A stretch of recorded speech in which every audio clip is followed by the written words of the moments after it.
Okay, another requested video about flowcharts, designing logic visually. So we can code, we can write pseudocode, we can write Python, but we also need to be able to design it visually. So that's what flowcharts are for. Flowcharts use standard shapes to represent different types of actions. Mastering these is essential for paper 2. Exam tip: always use the correct shape. Using a rectangle for a decision is an instant mark loss. So start at the end of a flowchart is the terminal shape. Process is a rectangle.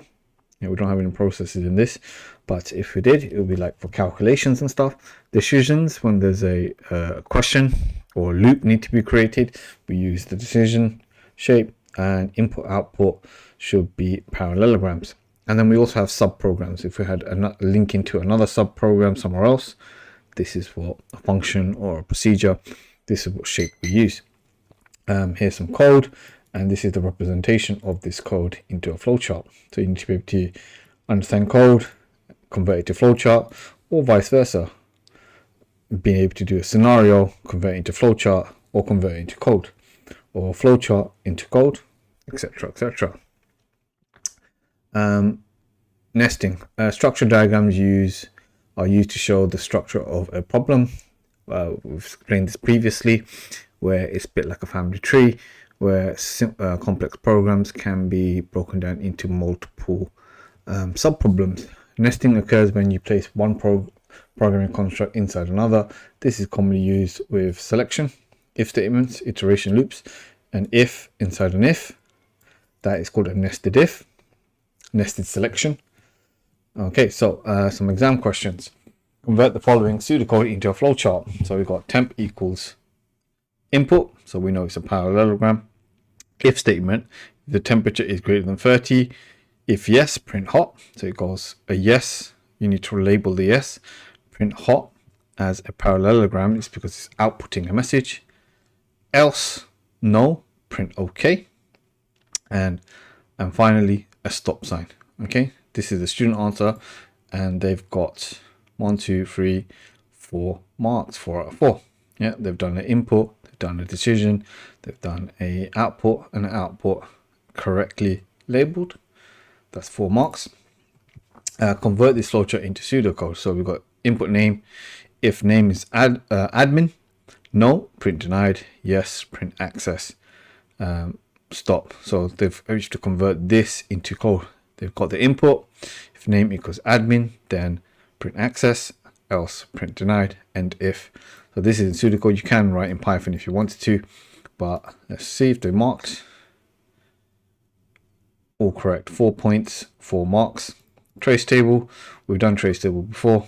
So you're gonna run this code and write it. Normally line 1 and 2, that's already done. Line 3, staff ID equals surname. So whatever the surname is, Kofi plus the year. So that's Kofi 21. If while staff ID the length is less than 10, it is less than 10, add an X to it, add an X to it, it's still less than 10, add another X to it, then it ends, and that is done.